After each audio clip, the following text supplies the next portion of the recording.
que entre a la reunión, por favor, ya está abierta.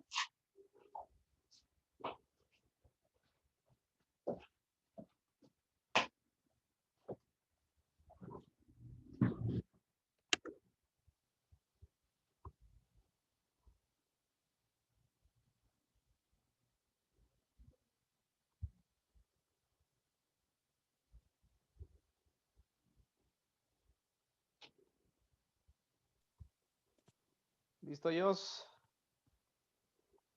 Aquí estamos. Ok. Aparece Correa como anfitrión, él debe otorgar los permisos.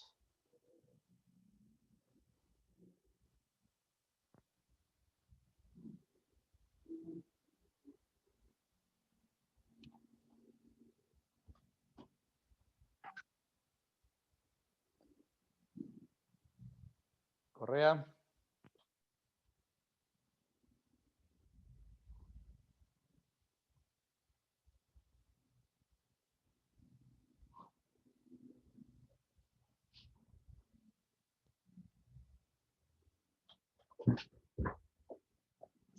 Que prenda su cámara y que ya se siente.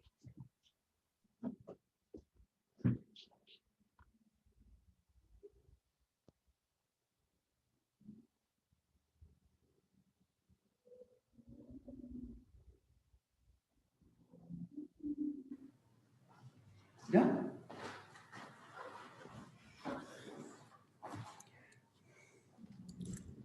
No, no dice, la anfitrión inhabilitó la función de compartir la pantalla de los participantes. Ya, ahora yo puedo. Ya.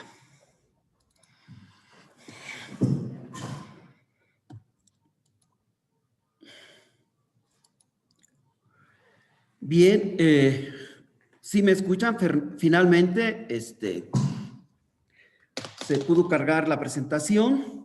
Y bueno, para no perder más tiempo, les agradezco mucho la invitación. Es un privilegio, sobre todo, estar compartiendo la celebración del Día Mundial de Suelos. Y el tema, como lo señalaron, son los suelos como detonantes de mitigación y adaptación al cambio climático. Esta figura a mí me gusta mucho, lo he señalado varias veces, porque indica la situación en la que estamos. En esta figura, aquí tenemos esta curva o esta línea que es referente a las emisiones de dióxido de carbono o CO2 equivalentes. Y este es en este siglo. Tenemos la urgencia de doblar la curva y bajarla a un mínimo. ¿Por qué?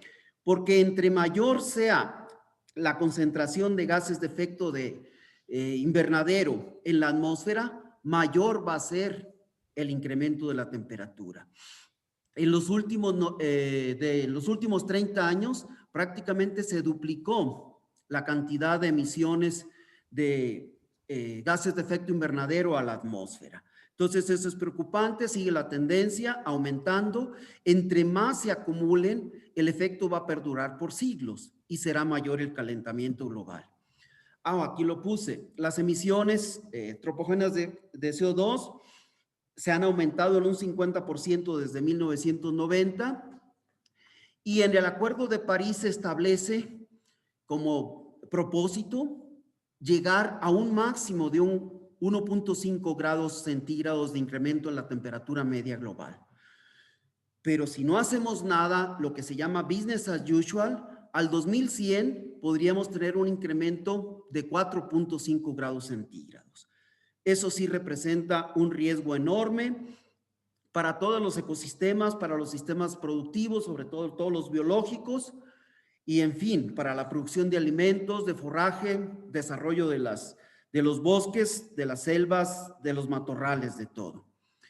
Aquí presento en esta gráfica las emisiones antropogénicas de CO2 y CO2 equivalentes por los países y regiones.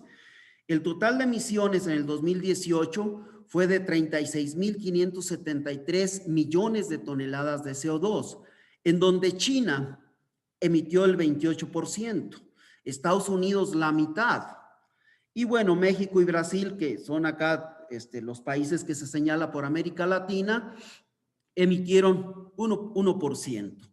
Aquí se presenta una gráfica en donde se compara a China con toda América Latina. China emitió 10.064 millones de toneladas de CO2 en el 2018. Toda América Latina emitió 1.675. Dentro de ellos, México es el principal emisor, con 477 millones y Brasil ligeramente abajo de México. Bien, estas es las emisiones por sectores. Me voy a concentrar en lo que corresponde a nosotros. Los cambios de uso del suelo son responsables del 18%, 18.2%. ¿Y cuál es la razón principal? Deforestación.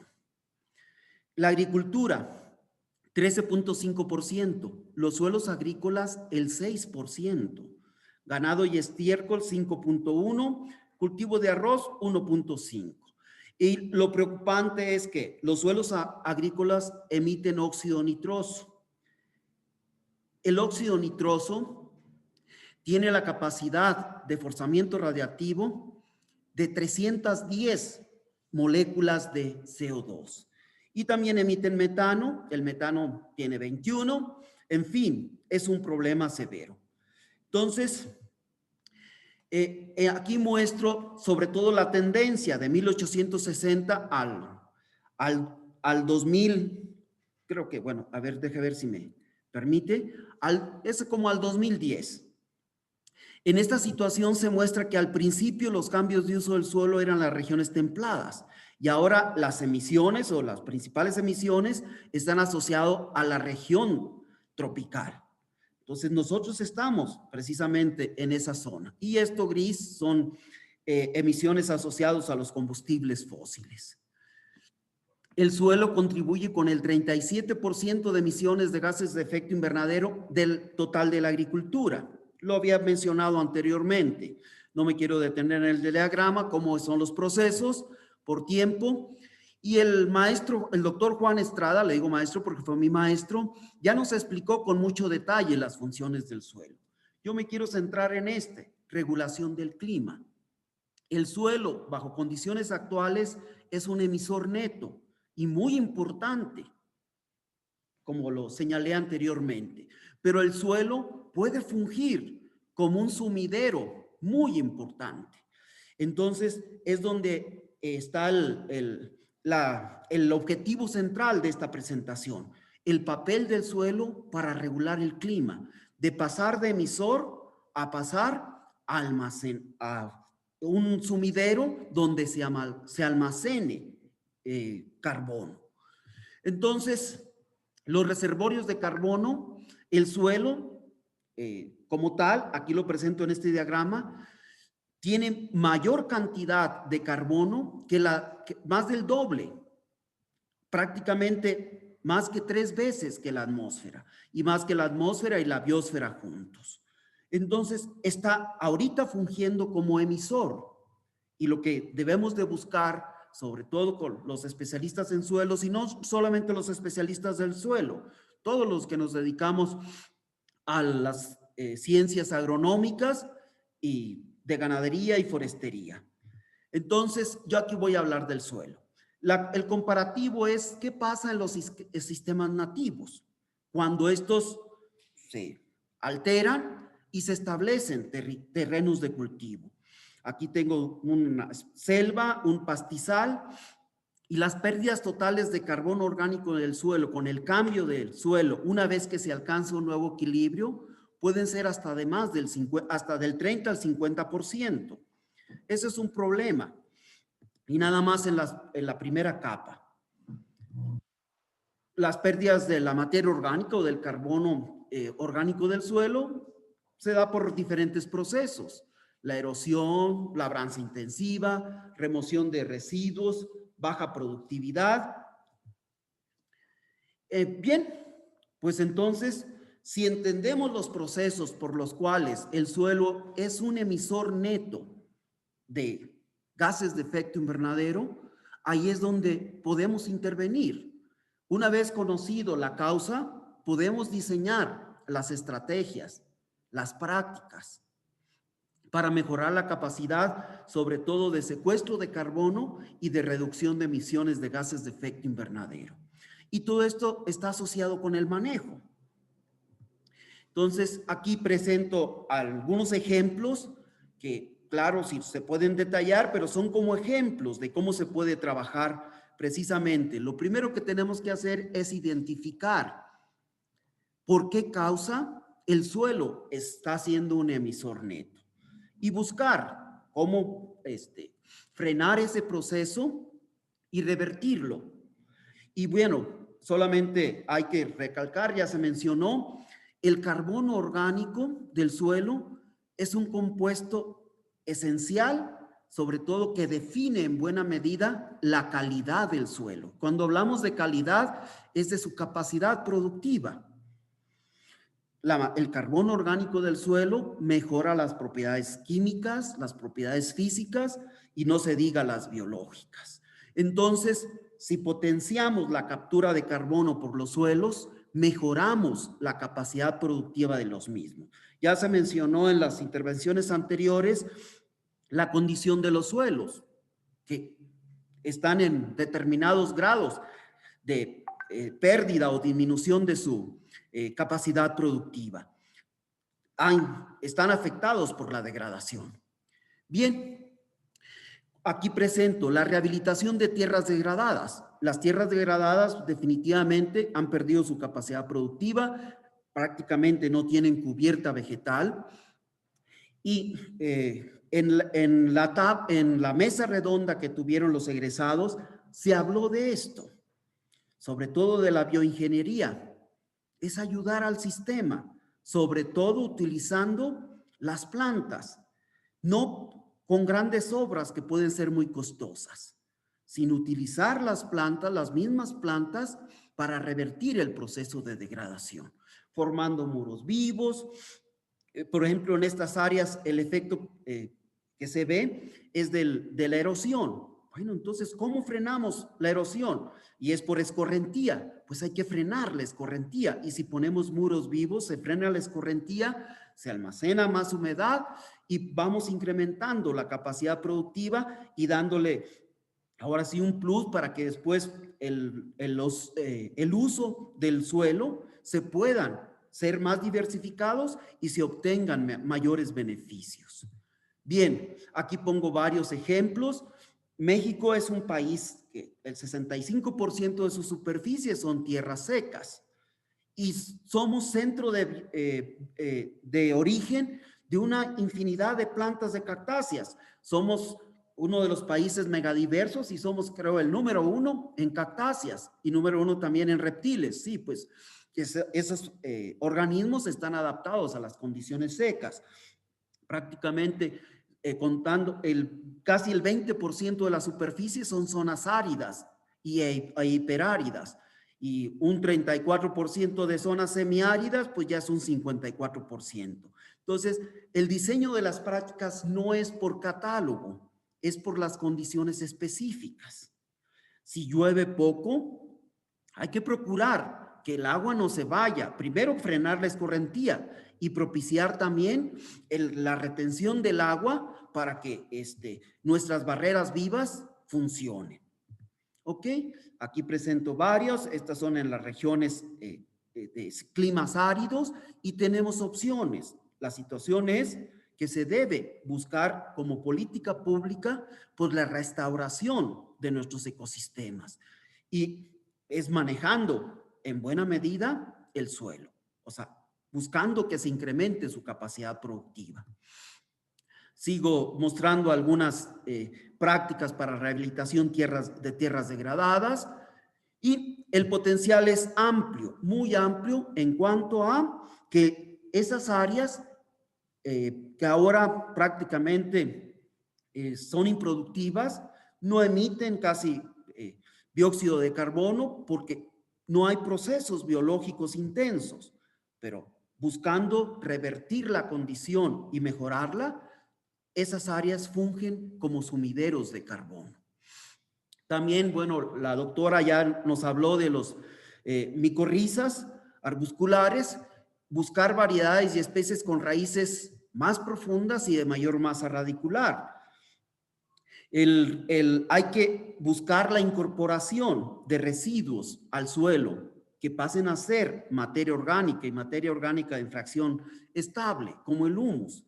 Y claro, si tenemos plantas o cultivos de gran masa radicular, pues las raíces ahí se van a quedar y van a mineralizarse, y también una proporción de estas se van a humificar, a permanecer ya como parte de la fracción del suelo y que mejoran la calidad del mismo.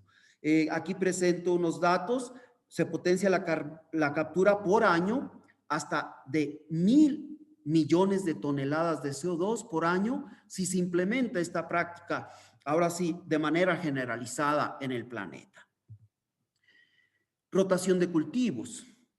Hay que buscar precisamente, dentro de lo que ya se mencionó, cómo se puede buscar que el suelo prácticamente no se deplete los nutrientes o se inhiba el desarrollo de determinados microorganismos. Si establecemos rotación de cultivos, el suelo tiene una dinámica de restauración, sobre todo los organismos se va a potenciar que vayan desarrollándose, y también que no se deplete los nutrientes por la demanda de un cultivo en específico.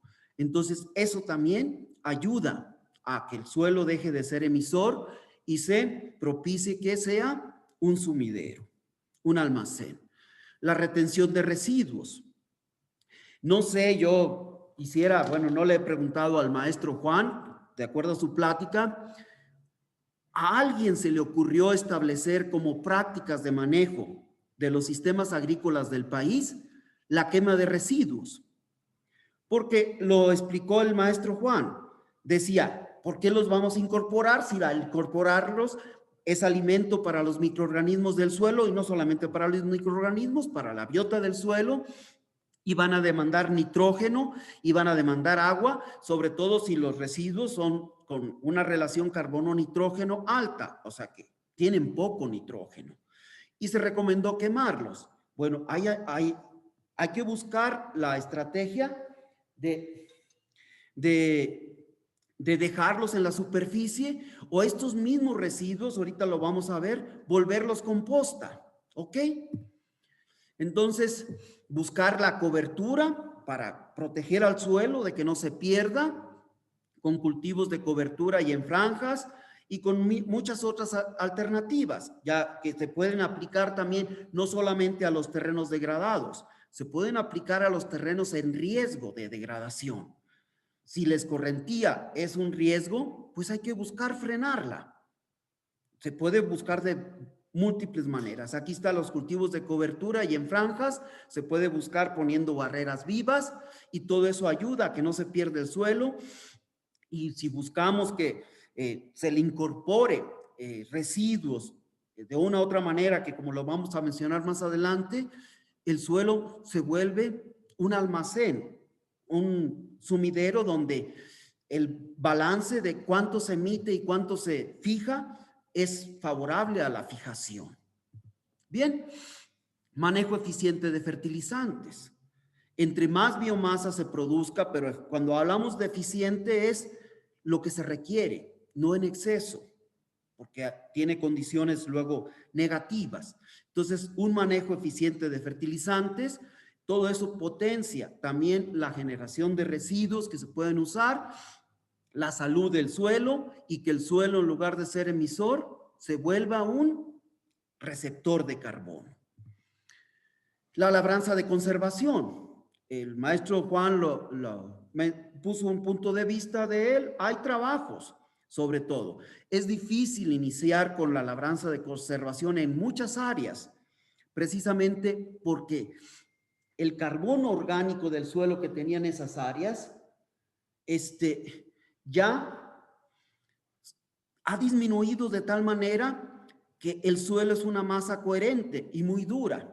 Entonces, pues hay que buscar restablecer las condiciones donde se incremente el contenido de materia orgánica, de carbono orgánico, y con ello se reduzca la cohesión y también la adhesión.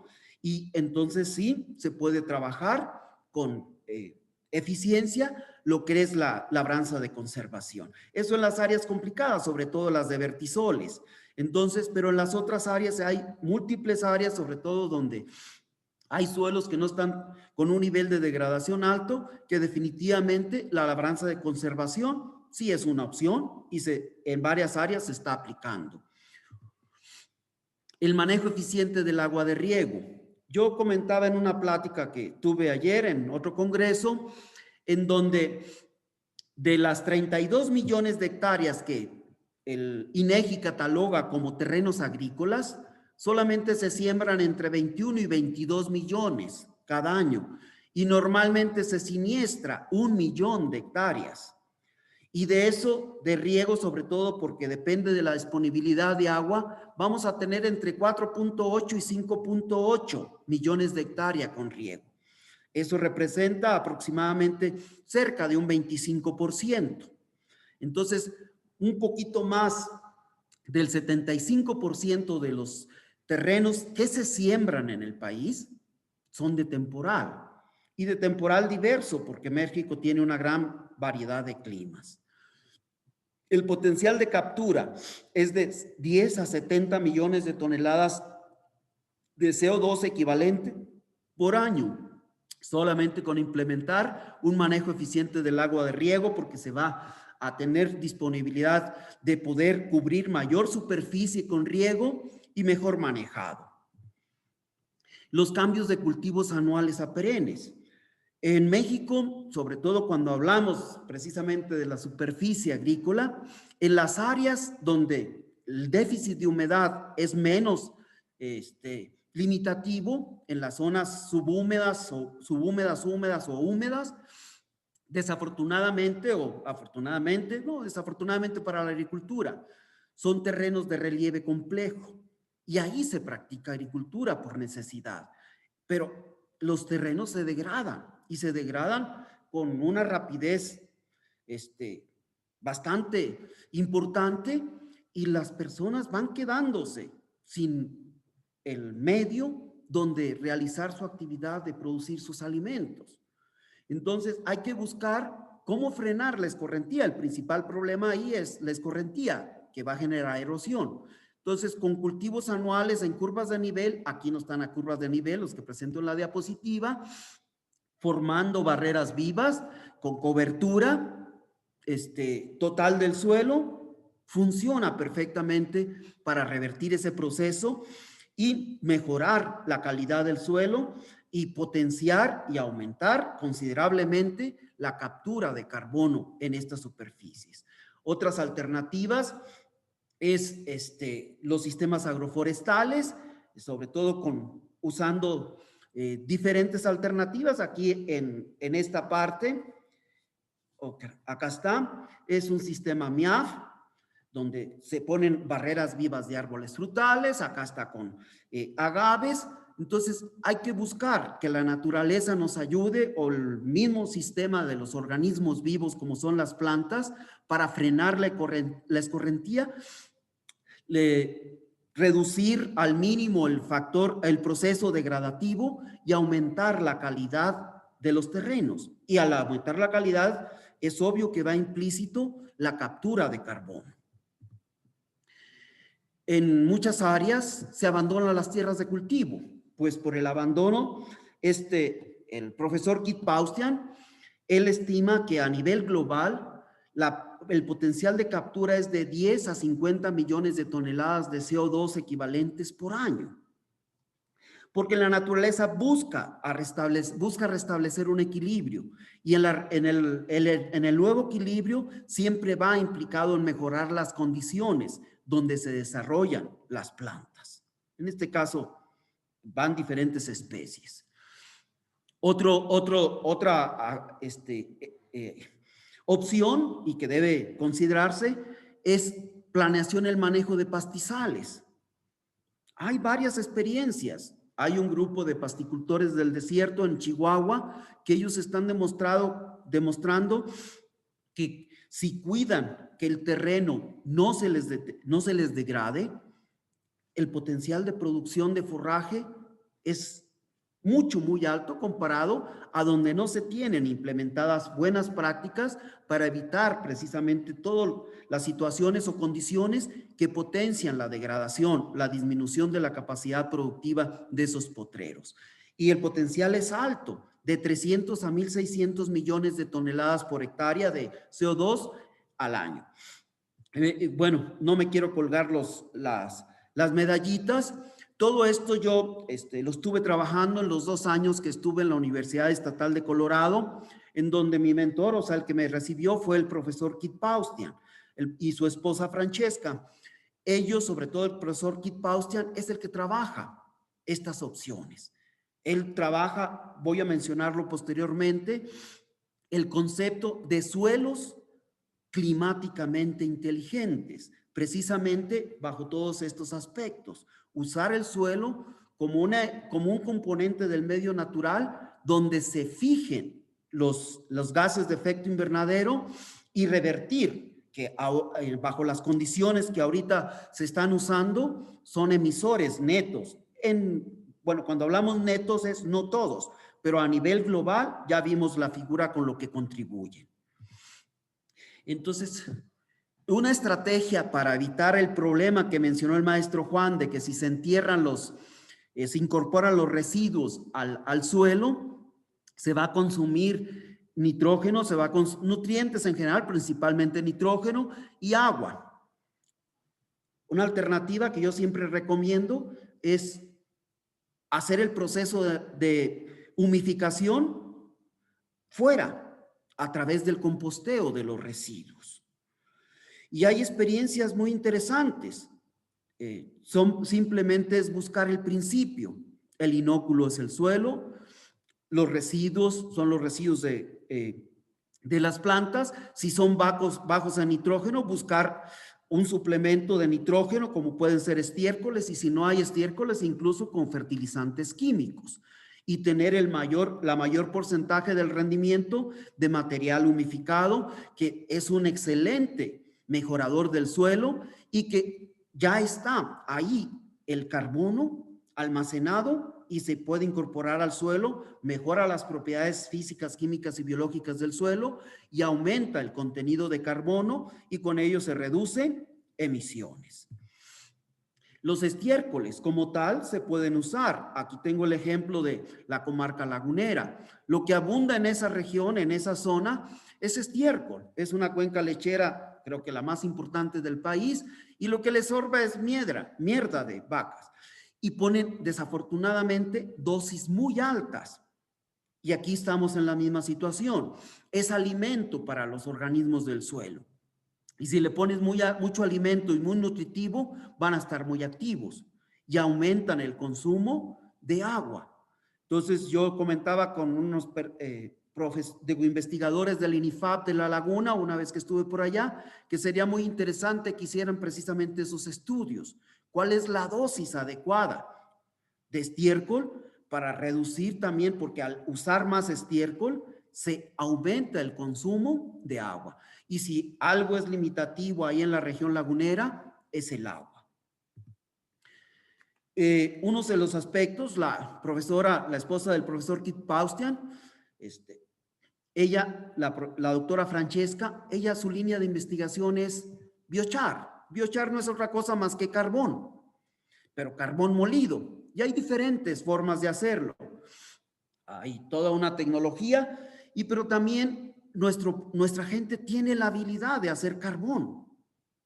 Prácticamente en la mayoría de las regiones hay personas que saben hacer carbón, se hace por la pirólisis, la combustión con ausencia de oxígeno, se muele y tiene sobre todo unas propiedades muy importantes para potenciar el desarrollo de microorganismos y también aumentar o mejorar la capacidad de almacenamiento de agua del suelo, los nutrientes. Entonces, sobre todo para las regiones donde se practica la agricultura de roza, tumba y quema, se recomienda roza, tumba y carbón y aplicarlo. Y simplemente todo esto ya no se emitió. Hacer una combustión incompleta, prácticamente casi no hay emisiones al hacer carbón y lo muelen y lo aplican y ahí se queda. y mejoran, sobre todo en los estudios, hay varios artículos donde si después de hacer la rosa tumba y quémales, o sea, les era rentable usar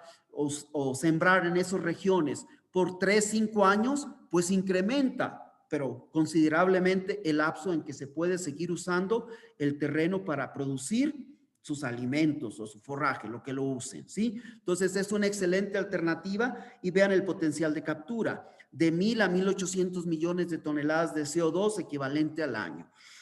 Y el biochar no es exclusivo de las regiones tropicales. Yo trabajé un año completo con la doctora Francesca y lo probamos sobre todo en suelos de regiones semiáridas. Y el impacto fueron realmente muy alentadores. Nos publicaron un paper en el European Journal of Soil Science con los resultados de ese trabajo. Bien, pues eso es lo que les dije, potenciar la captura. Todavía hay muchas más prácticas, pero solamente utilicé unas ilustrativas.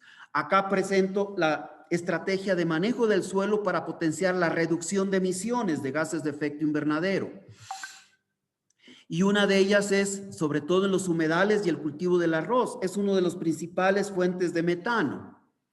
Entonces, si se manejan los ciclos de inundación de los arrozales para que no estén permanentemente inundados, o el mejoramiento genético del arroz para que no requiera de inundación, el potencial de captura es bastante significativo, de 200 a 300 millones de toneladas de CO2 equivalente al año. Restauración de histosoles. Los histosoles pues son principalmente muy ricos en materia orgánica, derivados precisamente de residuos orgánicos que cuando se les remueve, y son precisamente residuos orgánicos que se acumularon asociados a la inundación. Se remueve, ahora sí se drenan los pantanos como se hizo en Tabasco y los principales suelos en buena parte de la planicie tabasqueña son histosoles.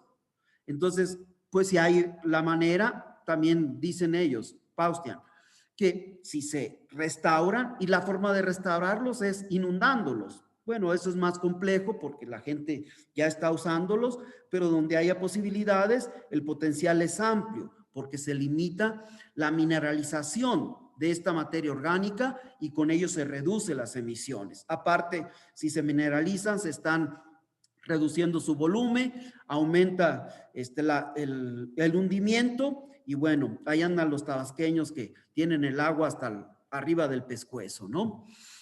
Bien, otra estrategia, cuando hablé de que el suelo, recuerdan al inicio, que es el principal emisor de óxido nitroso. Por ejemplo, los suelos agrícolas emiten el 52% del total de las emisiones antropogénicas de óxido nitroso, que equivale a 8 millones de toneladas de óxido nitroso al año. Es parte del ciclo del nitrógeno. Era un ciclo natural, pero el hombre encontró la forma de fijar el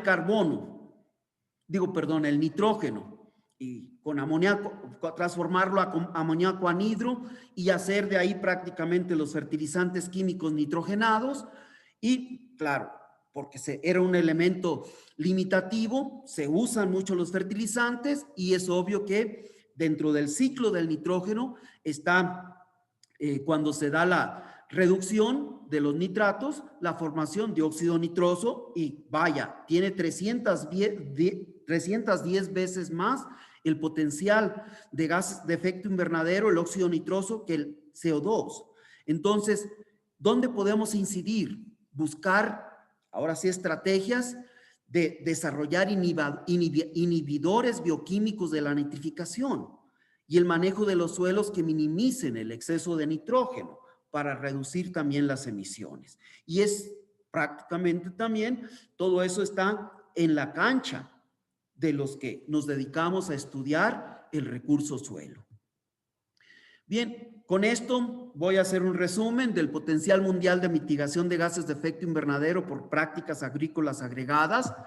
Entonces, de ser un emisor muy importante de gases de efecto invernadero el suelo, se puede convertir a un sumidero con una capacidad que lo estima Paustian en esta publicación de 4.000 a 8.000 millones de toneladas de CO2 equivalentes al año. Y aquí lo pone cada quien de acuerdo a la superficie que se puede aplicar esas prácticas y la reducción que se tiene por cada una de ellas. Entonces, de ahí es donde viene el concepto de Paustian de suelos climáticamente inteligentes. Las buenas prácticas de manejo de los suelos, sobre todo, van a aumentar el contenido de materia orgánica de este cuerpo natural. Se disminuyen las emisiones de gas de efecto invernadero y se secuestra carbono. Se aumenta la fertilidad y productividad de los suelos, aumenta la biodiversidad, se reduce la erosión, se reduce la escorrentía y aumenta la infiltración, disminuye la contaminación de los cuerpos de agua y ayuda a proteger los sistemas de cultivo y pastizales contra el impacto de cambio climático. O sea, si mejoramos la calidad de los suelos, también estamos haciendo en una sinergia no solamente mitigación, sino también adaptación al cambio climático.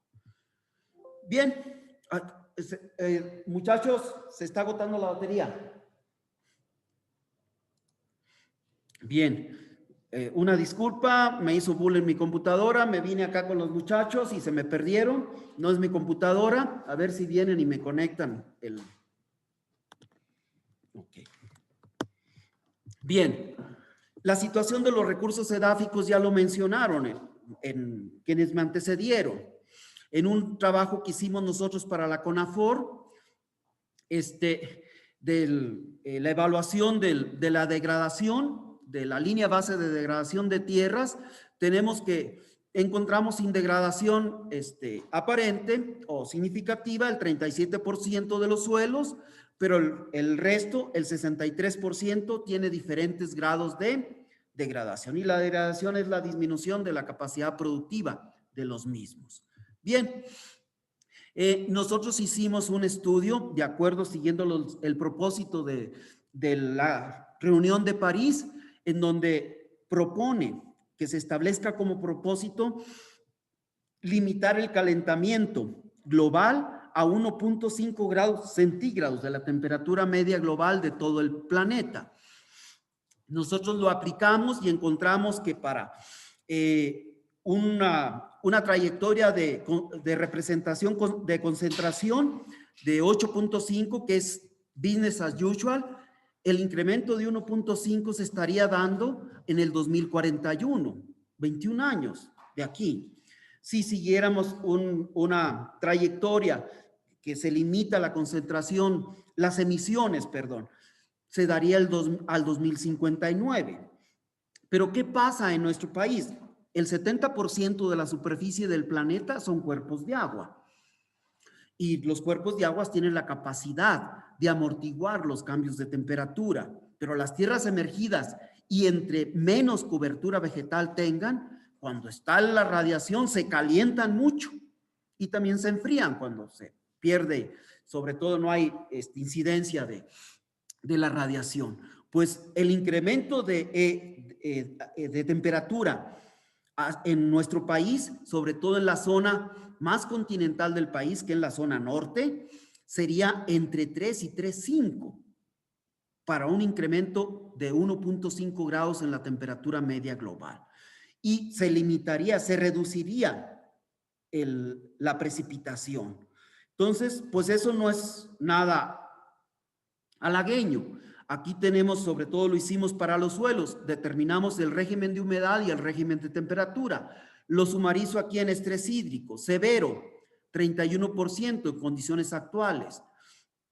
Bajo esas condiciones de business as usual, nos iríamos al 2041 a 40.3% de la superficie. Me vengo acá al último, nulo, estrés de humedad. Empezaría todas esas superficies a aumentar su estrés y se reduciría casi en 10% del total de la superficie. La temperatura, me quiero centrar en esto. Miren, mayor o igual a 22 grados centígrados. Actualmente, el 45% de la superficie del país, los suelos tienen una temperatura, un régimen de temperatura, bueno, una temperatura media mayor o igual a 22 grados, el 45%. Al 2041, bajo esa condición de las trayectorias representativas de concentración de 8.5, que es business as usual, prácticamente se incrementa en un 20%, se iría al 65% de la superficie. Si hacemos una recapitulación, el balance, la humedad disponible y la temperatura define en gran medida los procesos, tanto biológicos, también químicos y físicos en el suelo. Claro que esto sería un cambio en las condiciones y eso puede traer realmente condiciones muy, muy indeseables. ¿Ok? Ya hablamos del carbono orgánico del suelo y de la recomendación que se estableció que había que quemar los residuos de cosecha para evitar esa situación de competencia de los microorganismos por agua y por nutrientes con el cultivo. Y bueno, en muchas partes del país los residuos de cosecha se usan como esquilmos para alimentar el ganado. Total, al suelo se le extrae y no se le regresa residuos. Entonces, ¿cómo estamos? Bajo las condiciones actuales, estos resultados es a los suelos agrícolas, a los 32 millones de hectáreas que define INEGI como agrícolas. Si lo vemos es que el 55% de la superficie de los suelos agrícolas están en las categorías más bajas de contenido de materia orgánica. Y si sigue ese camino sin agregársele residuos a los suelos, simplemente manejarlos y quitar los residuos o quemarlos, nos podemos ir a más del 90% de la superficie de los terrenos agrícolas en las categorías con menor contenido de carbono orgánico del suelo. Y si el carbono orgánico, o sea, los suelos están siendo netamente emisores y están disminuyendo su capacidad productiva al perder el carbono orgánico del suelo. O sea, se pierde capacidad productiva y aparte son emisores netos de gases de efecto invernadero. Pues el cambio climático, si es que no se toma conciencia y no se establecen medidas para afrontarlo, aquí lo pongo, más del 70% de las unidades de producción que se siembran, más del 75% son de temporal. Entonces, ¿qué? En suelos con un proceso de degradación fuerte, con las lluvias más intensas pero más espaciadas, con sequías frecuentes y severas, con un estrés muy fuerte por el calor, periodos de crecimiento más cortos, sobre todo porque se acumulan los grados calor más rápido, se disminuyen los periodos de crecimiento y eso vuelve más frágiles a los cultivos, sobre todo más que pueden ser afectados por sequías o por algún proceso de evento climático extremo y se puede perder completamente toda la cosecha. Bajo las condiciones, también los estudios indican que las plagas van a ser, pues, van a estar en mayor permanencia, va a haber mayor problema de plagas y enfermedades, y bueno, en algunas partes del país va a haber inundaciones, sobre todo. Entonces, pues la productividad agrícola, si ya se mencionó que por sí es baja, menos de 2 toneladas por hectárea de maíz, si hablamos, incluso cerca de 1 tonelada. Entonces, pues se reduciría a un nivel que dudo que sea redituable por los agricultores, incluso esos de subsistencia, de establecer sus cultivos. Entonces, ¿qué conlleva eso? A un abandono de sus parcelas, de sus tierras. ¿Y qué nos lleva? La gente abandona sus terrenos porque ya no es redituable. Bueno, si ahorita tampoco es redituable, bajo estos escenarios todavía va a ser más limitativo. O sea, mucho mayor el riesgo de que se pierda la cosecha. Hay un alumno que subió que la agricultura es un deporte extremo. Es demasiado el esfuerzo y demasiado los riesgos. ¿Ok? Habría un decremento en la producción de granos básicos, sobre todo al haber un abandono de las unidades de producción. Bueno, no soy economista, pero si hay menos oferta, pues debe de estar más caro lo que se ofrece, un incremento en los precios, un abandono de las unidades de producción. La gente tiene que buscar otras fuentes de ingresos, se estima o se figura que puede haber que la gente tiene que emigrar a las ciudades y con ello un aumento en la pobreza. Bien, dentro de las estrategias de un manejo sustentable de los suelos, pues debemos de conocer las condiciones particulares de cada unidad del paisaje. Ya se mencionó que no es lo mismo dar una recomendación para un vertisol que para un feocén, o para un suelo de 10 centímetros de espesor contra uno de 50 centímetros de espesor. No importa si los dos son con un contenido más o menos medio de materia orgánica. Entonces, lo que debemos de buscar es conocer nuestras unidades de producción, conocer las características de las unidades del paisaje. Y aquí nosotros es una tesis de una compañera de maestría en donde utilizamos el criterio de, primero, a la unidad del paisaje. Este es un ejido en Morelos, Ajuchitlán, Morelos. Primero, delimitar un mapa con las geoformas del terreno, porque no es lo mismo plano que 45% de pendiente. Y también delimitar el clima y delimitar el uso del suelo y los suelos, los tipos de suelo. Hacer la sobreposición, ir a comunicarnos, a hacer entrevistas con los dueños del territorio y platicar con ellos sus particularidades, sus formas de manejo, cuál es el producto que ellos generan. Y con todo eso y con el conocimiento, muestreando todavía más a fondo las particularidades de las unidades representativas, pues nos da la opción de poder hacer recomendaciones mucho más acertadas. No toda la agricultura se desarrolla en terrenos planos. Y aquí nosotros como soleros no debemos tampoco nomás centrarnos en la agricultura. Aquí es sobre todo terrenos que aquí le pongo más o menos. Aquí están los puntos de muestreo, las estrategias que se recomendaron. En una parte, establecer barreras vivas, donde la escorrentía está generando problemas muy fuertes de erosión. Y buscar las alternativas que se tienen y que también a los agricultores les interese. En esa región, nosotros sabemos que una estrategia por analogías con áreas aledañas y con climas similares que pueden generar nopal verdura, ¿sí? Entonces, barreras vivas de nopal, ahí le recomendamos. Donde está la selva baja degradada, recomendamos el enriquecimiento de acahuales con especies que les sean redituables, o sea, atractivas, que tengan la posibilidad de sacar beneficio y mejorar sus ingresos y con ello, pues, tener un poco más de recursos para solventar sus necesidades. Y está también establecida la práctica de la ganadería, pues recomendamos cercas vivas y con todas estas prácticas estimamos cuánto se reduce la emisión y cuánto se potencia la fijación.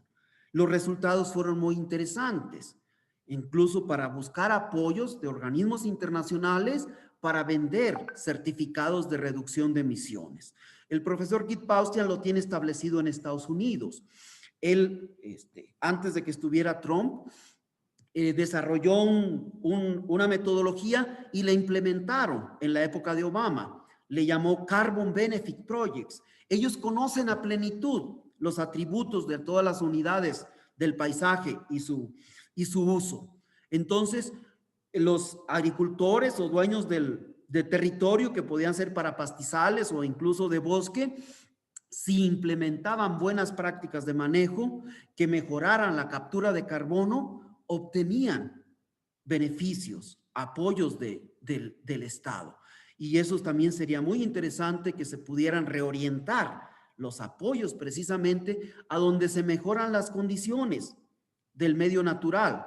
Pero bueno, así que necesitamos que también negociar o dialogar con los tomadores de decisión con los políticos, precisamente para que se implemente todo esto que he estado platicándoles. Y claro, dar estímulos. Yo aquí pongo algo que encontré que está también involucrada la universidad, donde habla un productor muy exitoso. Dice, en Zacatecas, se me siniestra el maíz, ya no sé cuántos ciclos se le siniestró. Estableció un nopal forrajero y también produce sobre todo avena, que la avena es menos demandante de humedad y se dan un ciclo más corto. Muele la avena, tritura y en un biodigestor pone el nopal, genera una pasta de nopal altamente nutritiva y reemplazó con ella el uso de pasta de soya y tiene un sistema de manejo muy exitoso. Entonces, bajo todas las condiciones que estamos señalando, donde el país tiene unas condiciones de clima, sobre todo con un estrés hídrico muy severo, pues hay alternativas, solamente hay que buscar dentro de lo que se señaló, ¿qué tenemos? Y tenemos varias opciones. No hay que casarnos con el mismo manejo que siempre se ha dado, hay que buscar estrategias y hay que buscar que la gente esté dispuesta a desarrollarlas. Bien, aquí está un ejemplo de un metepancle con barreras vivas de maguey, donde forma terrazas sucesivas del tipo Netzahualcóyotl y con ello se reduce se elimina la escorrentía y la erosión y el sistema es más saludable y más productivo. Aquí tenemos, que lo vemos en el segundo, acá tenemos un agave, parece agave azul o puede ser espadín. Si lo usamos como barrera viva, entonces nos ayuda a mejorar la calidad, la condición de los terrenos. ¿Ok? Los sistemas agroforestales de café, sobre todo con sombra para limitar el efecto del calentamiento, el aumento de temperatura. Si tenemos árboles sombras, la temperatura en el dosel del café se reduce y sobre todo el problema que hay el umbral térmico, sobre todo para el café arábiga, pues se puede manejar bajo esas estrategias. Bien, todas estas estrategias de forma integradas, donde está la ciencia y la tecnología, asociada también con los saberes tradicionales y definir las prácticas bajo el conocimiento específico de los atributos de las unidades del paisaje, nos permiten implementación de programas, sobre todo el diseño de programas, de planes de manejo, y aquí sí se requiere que interactuemos los científicos con los políticos para precisamente que esto se lleve a la práctica y se busque que nuestros productores, primero, si tienen suelos más sanos, van a tener mayor producción, mayor productividad y se les mejora o se busca o se pretende mejorar su calidad de vida. Entonces, integrando esto, ciencia y tecnología con saberes tradicionales, definir las prácticas de acuerdo a las particularidades de las condiciones de las unidades del paisaje y la implementación, sobre todo con los tomadores de decisión y nosotros como científicos, y que se considere los escenarios de cambio climático, así como lo pone aquí, convencional. Vean el límite de la flecha azul es mayor que la de captura. Son emisores netos de óxido nitroso. Aquí lo tenemos, bastante importante. Y unos suelos manejados de forma inteligente, se potencia la fijación de dióxido de carbono y se reducen las emisiones de óxido nitroso.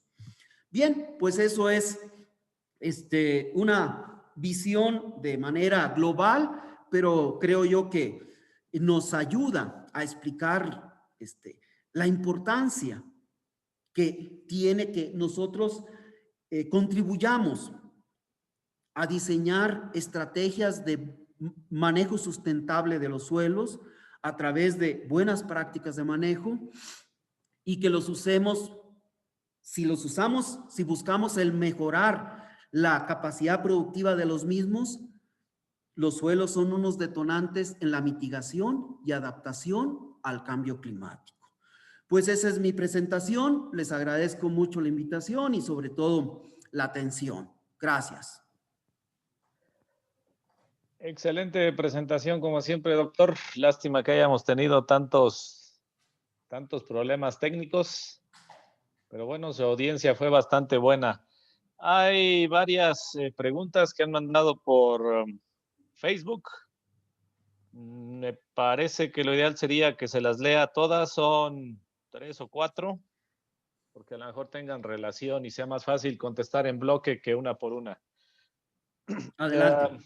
La primera es, ¿considera que el andamiaje en los programas de la 4T son los adecuados para la conservación del suelo en el contexto del cambio climático? Esa es la primera. La segunda, sobre transferencia de tecnología. No, creo que esta era más bien para la doctora Carmen. ¿Qué se está haciendo para que llegue todo este conocimiento a las parcelas? ¿Qué tan probable es que se alcance el peor escenario de cambio climático y qué puede aportar la gente de otras profesiones para la conservación de suelos? ¿Qué pasó? Esa la hace Carlos Hernández. Y Mira, por no la último, escuché porque acá me hizo bullying también la computadora. ok, desde el principio, ¿dónde nos No, quedamos? no, de la de Carlos Hernández. Dice, ¿qué tan probable es que se alcance el peor escenario de cambio climático y qué puede aportar la gente de otras profesiones para la conservación del suelo? Y por último, ¿qué opinión tiene del programa Sembrando Vida? ¿Qué tanto ayuda en cuestiones de conservación? Eso lo hace Berna Campos. Y aprovechando, todavía está conectada la doctora Carmen, la mandan a felicitar desde Bolivia. Esas son sus preguntas, doctor. Sí, bien. En la presentación que hice ayer, resalté las implicaciones, sobre todo en esta tarea de salvarnos como especie, de que se tengan políticos populistas que desprecian a la ciencia, como es Donald Trump, y ahí también cae nuestro presidente. Los programas que diseñó el presidente no llevan ninguna estructura, fueron un capricho. Y definitivamente toda esta inversión y esa energía invertida, si no se lleva realmente una estrategia donde se aplique lo que se realmente beneficie las condiciones particulares de cada característica de las unidades del paisaje, pues el impacto es mínimo. Incluso puede ser hasta negativo. Se ha mencionado de que los campesinos ahora están hasta quemando su bosque o su selva para obtener el apoyo. Entonces, yo mencioné que todo esto debe ser una simbiosis científicos políticos. Y lo que menos realmente escucha nuestro presidente es a los científicos. Entonces, definitivamente sí se espera, yo así lo preveo, de que no se tenga un impacto realmente, porque en primer lugar, quienes están participando en Sembrando Vida, no todos tienen el perfil, o la mayoría no tienen el perfil ni siquiera de entender los procesos que están presentándose en cada unidad del paisaje. Yo les comento que cuando yo era alumno, allá en el 75, 76, me llevaron a hacer cepas en la Siberia que habían roturado los tepetates. Y se plantó eucalipto, pero sin ninguna estrategia, nada más plantar eucaliptos, no para atacar el proceso de degradación que era fuerte ahí. Ya se había llevado todo el suelo y se lo llevó el suelo porque se removió la cubierta vegetal, se llevó el suelo y quedó el tepetate. Entonces, lo primero que se tenía que haber diseñado era frenar la escorrentía, retener ahí el agua y los poquitos partículas que fueran suspendidas, poner barreras vivas y se hubiera tenido un impacto bastante interesante, bastante importante. Tiene como 3 años que dirigí una tesis y evaluamos el cambio en las propiedades físicas y químicas. Y también creo que evaluamos algunas biológicas del establecimiento de plantaciones de eucalipto ahí en la Siberia contra el testigo. o sea, el tepetate nada más returado. Los cambios son mínimos, porque no hubo una estrategia precisamente. Entonces, Sembrando Vida va en lo mismo, y si no se utilizan esos recursos y esa voluntad de forestar el país, al menos como lo propuso, de 1 millón de hectáreas, pero 1 millón de hectáreas con sentido. Y si no se escucha, y bueno, desafortunadamente quien opina diferente del Señor es su enemigo. Yo creo que nuestros funcionarios no se atreven a cuestionar los programas del presidente. Eso es por uno. El otro, no recuerdo cuál era la otra, de qué tan factible es que sigamos, que se dé el peor escenario. Bueno, yo lo planteaba, que los que nos dedicamos al clima estábamos apanicados de que Donald Trump ganara un segundo término. Porque Donald Trump niega el cambio climático. Dijo que era un cuento chino y le apostó de nuevo, o sea, frenó todo el plan de acción que tenía Estados Unidos para cumplir con el Acuerdo de París, que era bastante ambicioso. En la época de Obama se estableció en reducir las emisiones, creo que como en un 17% del 2005 al 2000, creo que era el 2017 o 2018. Y sí se iba logrando. Llega Trump y potencia el uso de carbón. Frena todo el apoyo de las energías limpias porque dice que los aerogeneradores dan cáncer y matan muchas águilas calvas. Así que bueno, por eso Donald Trump le dice a nuestro presidente, Juan Trump, porque están cortados con la misma tijera. Si nos damos cuenta, ahora creo que fue en mayo, se emitió un decreto en donde se prohíbe el establecimiento de cualquier unidad de producción de energía limpia, por el sol o por el aire, que porque son intermitentes y perjudican. Y se potencia el uso de combustóleo porque ya no tiene Pemex a quien vendérselo, es altamente contaminante. Y también se compra no sé cuántos millones de toneladas de carbón. Entonces nuestro presidente pues no escucha la ciencia y es a capricho. Entonces yo lo planteo, México también se salió prácticamente totalmente del Acuerdo de París con esta administración y él dice que ¿cómo le hacen eso a la rumorosa de poner aerogeneradores? Y que en el istmo el viento de las comunidades indígenas es sagrado, cuando es la energía más barata y le está apostando a la más cara. El megawatt por hora de energía eólica o energía limpia, energía eólica y solar es de 400 pesos por megawatt hora. Por combustóleo, 1,700 pesos. Por carbón, 2,400 pesos. Y a eso quiere llevarnos el presidente. A eso quiere llevarnos también Bartlett. ¿Quién va a pagar eso? ¿Nosotros? ¿La industria? Porque ahorita tiene un esquema la industria, bajo la modificación de la ley de energía. Los privados pueden generar electricidad barata y vendérsela a particulares, sobre todo a grandes consumidores. Y la energía es barata, le pagan solamente a CFE la transmisión y que pone sus cuotas y es lo correcto. Pero ahora, limitando totalmente el desarrollo de energías limpias, pues ahora sí lo que dijo el compañero, si tenemos en el planeta Trumps y AMLOs, es pero súper factible que lo tengamos así como se señaló. Entonces, por eso señalé yo tanto, se requiere tanto que los políticos tengan sinergias o sean receptivos a las opiniones de los científicos. Y un populista nunca va a aceptar ninguna observación. Y ese es el problema cuando tenemos ese tipo de situaciones. Ya el planeta va a tener un respiro al no renovar el término Trump por la importancia que tiene Estados Unidos. Nosotros somos muy bajos todavía, pero pues qué triste que nuestro país hizo compromisos y a nuestro presidente le tiene tirria a todo eso y todo lo cancela. todo lo obstaculiza y todo lo persigue. Entonces, no sé, creo que con eso contesto todas las preguntas o me faltó alguna. No, me parece que ya dio respuesta a las 3 preguntas, doctor. Ok, Eh, pues agradezco muchísimo la invitación. no, pues con eso damos por terminado las conferencias.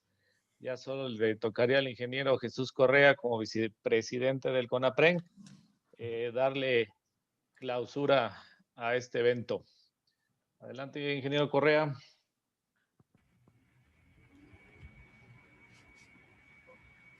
Sí, maestro Oscar, muchas gracias. Muchas gracias en general a todos los que formaron parte de este evento.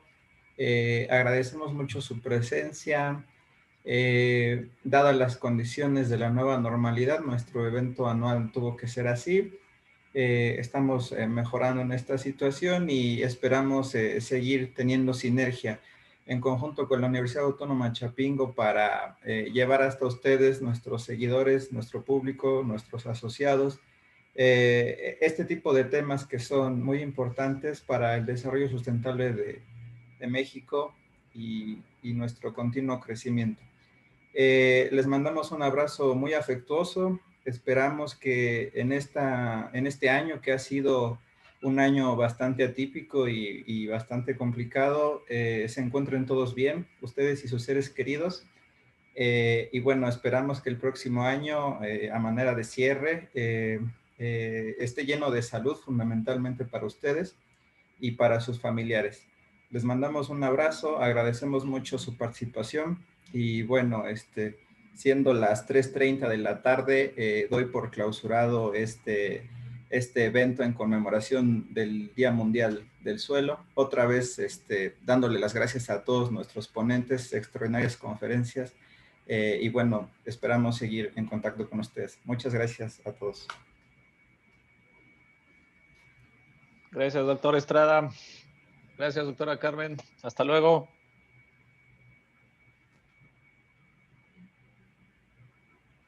Hasta luego, muchas gracias.